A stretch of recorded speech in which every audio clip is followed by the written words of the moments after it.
Today I want to talk to you about the journey of a serial entrepreneur, episode 5 or week 5. So I'm down a pretty busy road.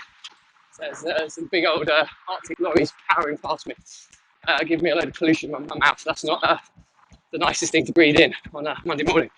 But there you go. Right, so it's Monday morning, and as always, I'll give you an update on where I am in my business journey, and hopefully it will give you some either inspiration or some things to avoid, or some ideas on how you can kind of fast track your progress.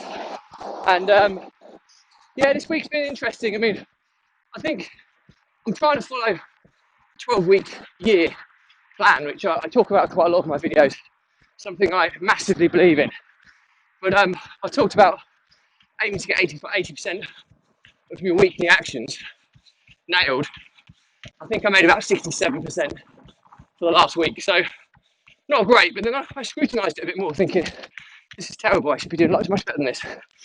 And I've been a little bit too hard on myself, and the reason I say that is I've just, this quarter, I've left the previous business and started or jumped into a couple of new business opportunities that have almost been started from a standstill. And okay, the Property Empire business was set up in its absolute carcass, but there was a load of transitional phase stuff. I was just going past someone. Morning. So it was a transitional phase in terms of getting everything set up independently or outside of the systems and outsourcing kind of infrastructure. So that's a lot of administrative stuff, which you can outsource it, but it's one-off stuff, and it is so important to get it right. So I just kind of took the bull by its horns and did that, because my rule is I only get involved in high-level stuff, and this is high level. I only do things that are project-based or one-off work, which this was, and if it's repetitive stuff, I always make sure it's outsourced. So that's what I was kind of getting involved in. The reason I'm telling you this is that we've pivoted so much. I mean, when you start a new business, for example, I use my property business. Okay, we had a big pivot at the beginning of COVID, which was moving away from HMOs to the 2+2 model, and also selling and consolidating the portfolio in the northern areas, stuff that we're looking to reduce our level of gearing, etc. Block of flats for sale and all that side of things. So, but that was quite a big pivot, obviously, but that was always in the plan. That was always in the long-term vision. It was build the business, build the equity, then use the equity built by selling or releasing it to pay off the debt of the properties I want to continue, the consolidation phase. So that was always in the long-term plan. So it wasn't really a massive pivot. So the businesses that have been established for some time haven't really changed a huge amount. So you can be very, very clear and have that clarity with the goals you're setting, and very focused in achieving them. We've achieved pretty much everything we wanted to achieve in the last week for the property business. Okay, so when I say property business, my personal portfolio business. So we're down to, I think, the last 3 HMOs that need to be transitioned back to 2+2 model. The rent uplifts, I think we're down to the last 3 as well.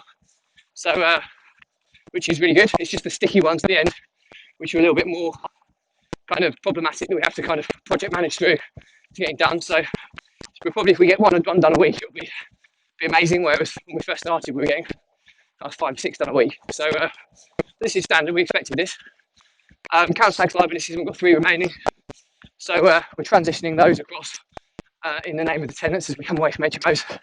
So we're on track for that. But the Property Empire business and the Rompreneur business have pivoted and changed so much. And I think it comes down to not having the clarity. And so this is something, the first lesson here is keep revisiting the clarity phase, because you have to be clear on what you're trying to achieve. And things will happen. And when you start a business, it's very, very rare to have pure clarity on what you're trying to achieve. You'll think you've got pure clarity, but then 3 months in, it will change massively. Or it might change further down the line, because it hasn't got the foundations or I suppose the analogy is if you build a house, a third of the work's underground. So at any point in that first, when you put the foundations in, okay, you can't change load and stuff like that in terms of what you build on the house because obviously the foundation's got to support that. But what you can change is design aspects and little bits and pieces internally and stuff. So what your dream extension or development might look like day one, it will probably look quite different in the long run. Now, the actual structure of the building will be the same, because obviously you've got planning permission and all that side of things, but the internals will probably change quite dramatically in terms of what it looks like. So you've pivoted several times during that process, and there's no different from a business. And that's exactly what's happened. I mean, what are the big pivots this week? Well, we were in the process of onboarding a new seven property portfolio into the new rent-to-rent business. We put that on hold for now, and we're arguing whether it's something we want to do, because it's HMOs again, and the clarity of focus was to come away from HMOs. So we're just putting it on hold because we feel we've made a knee-jerk decision in going back into HMOs and the labour and the resource it takes to run that, profitably. So that's one main pivot. The second pivot is, obviously, we're looking at building the rent-to-rent portfolio in the Property Empire Holdings brand. But again, we're putting that on hold as well, because we're still tidying up the existing portfolio that we own and manage, and dumping a load more properties on top of that. We probably haven't got the infrastructure quite where it needs to be to tackle that, especially if we're looking at new areas and stuff as well. So again, it's a pivot, and we've made the decision, and I believe we've made it for the right reasons. Morning. So it's there's lots of change going on at the moment. So that's another big change. The next big change is the Property Empire Builder. We've got quite a lot of clarity on that now, which I talked about in last week's episode, and we're progressing that along. But we've had a pivot in terms of something's presented itself in terms of one of our clients has got a really strong relationship with Serco, and they offer guaranteed rent for 10 years, providing you source properties at the right size and the right amenities, etc., or you develop them to the right amenities, and they meet all the criteria. They'll give you a 10-year guaranteed rent. That's as passive as you're going to get, and you can generate HMO rents from doing it because they'll put multiple people into the property. So, and we've got somebody now who's got a really strong relationship with Serco, who we're working with, who sold 10 deals in the last month at £6,000 a pop. So at 60k of revenue with very little overhead, he sold them. So other people are putting the money in. He's just sold the deals. He's netted 60k. Net before tax. His overhead, he's a one-man band, so it's just his own time. A few software subscriptions, so it's next to nothing. So he's come on board and said, we want to set something up with you guys.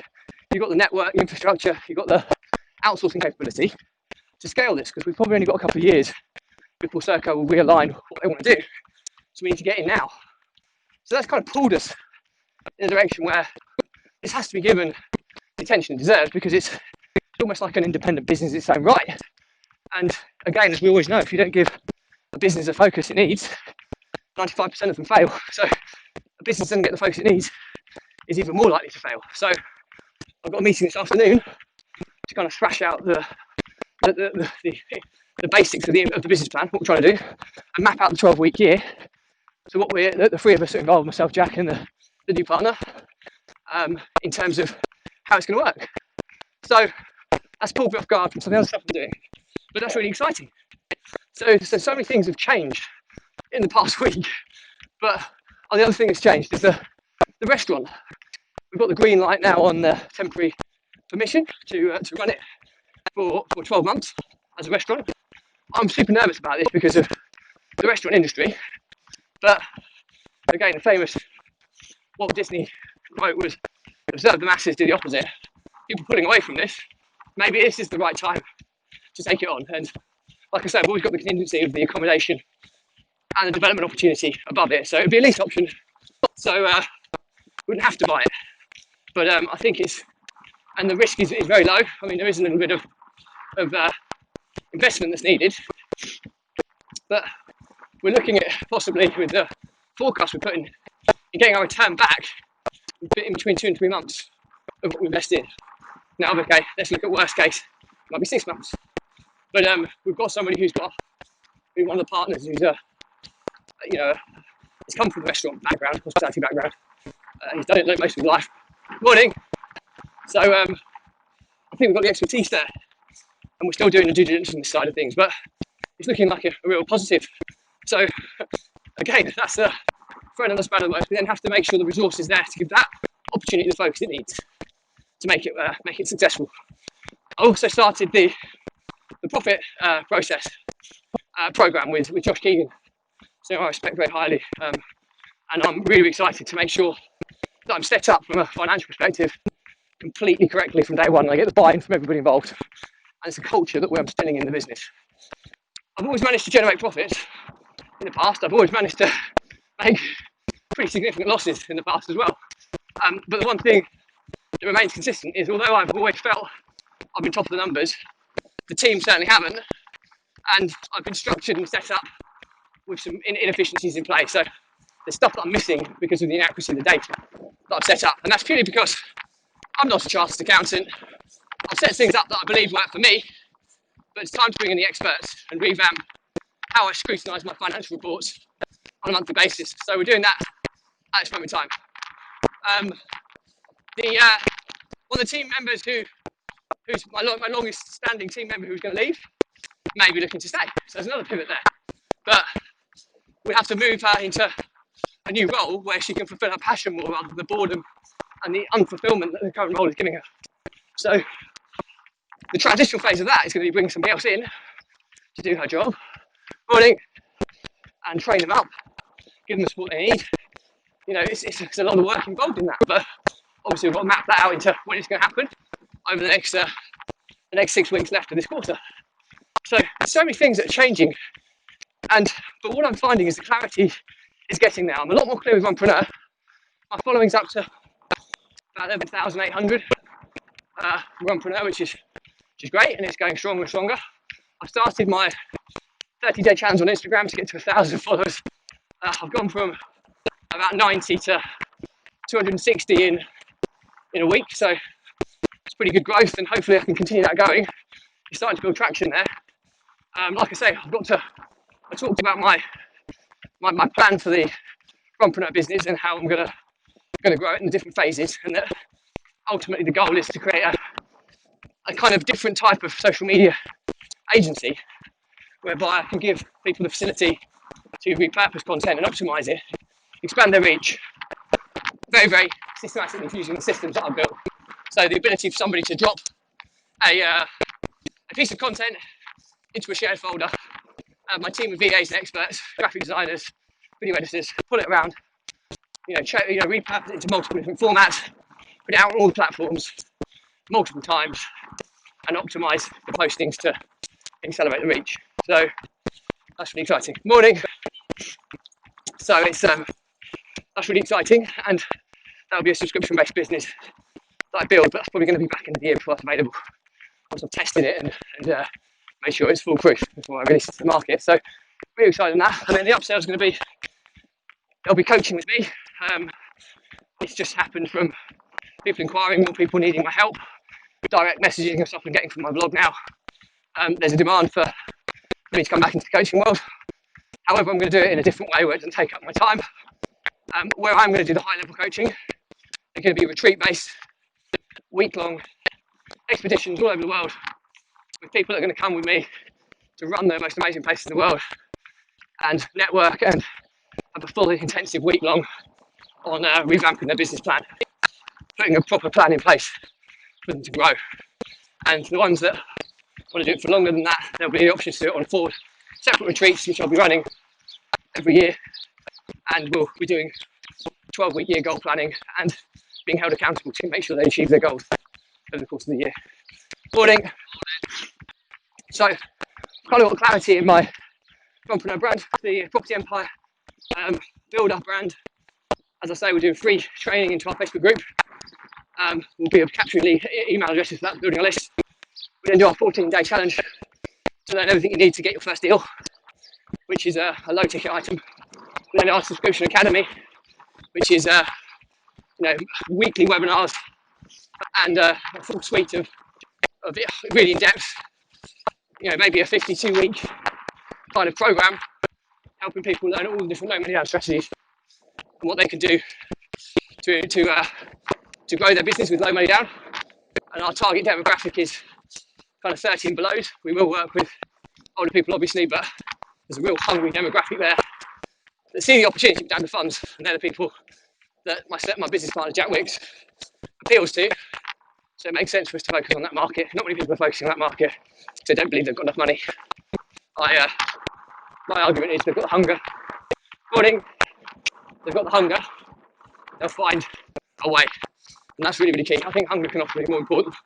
Well, it's definitely more important than money in my mind. The hungry people will make the difference. People who've got the cash will try and protect it normally. So it's a very different mindset. So that's the kind of, and then obviously from the academy, the upsell will be to the group coaching where Jack works in small groups, holding a hand, holding them accountable on an individual basis, really putting a personalised roadmap for them to achieve whatever their goals are. And the super high ticket is the one-to-one mentorship, where it's done very much on a personal basis, in person. You might chuck some retreats and stuff in there as well, because I think sometimes these intensive week-long events where literally we can actually work on people's businesses for the entirety of the trip, I think the value you can get there is absolutely huge. So that's where I'm going, that's what I'm doing. It's kind of clarity, but I think the message for today is, because we're still in such the early stages, that's not including the brand new podcast, the brand new education business, where we're building an academy for that as well, and that's still very much in its infancy. But the podcast following is growing, the group following is growing, and that's something that we'll be looking to grow in the near future. So many things to spin, so many plates to juggle, and I'll do one of the members of the group asked about how to manage multiple business, and I'll do a full episode on this. It's a big topic, but it all comes down to the planning and organisation phase. The 12-week year, you have all your projects you're working on. You might have 5 or 6 projects for each business, but what you do is you map them all out individually, and you can put them all on a timeline overlapping each other, and you start managing workload, and you start looking at the workload each person's got, and you prioritise all the activities. You put them into weekly sections, and you spread them out between people. But I'll go through this whole exercise, and I'm looking at all these templates and things I've got, and I keep saying it, but I will be giving some focus very shortly to creating the free resources and templates and stuff that I'll share with everybody, and download them, use them, tweak them, iterate them, whatever, and I'm sure they'll make a massive difference to your own business. So hopefully this has been useful. The other things happened. We had an offer on 3 houses in Manchester for cash, something that's roughly where we wanted.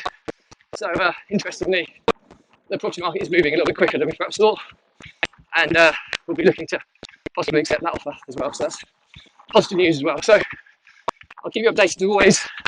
Hope you found this useful. Any questions about anything I'm doing, please put them into the comments. Any just general comments or like, shares are always appreciated. And as always, any comments I'll always respond.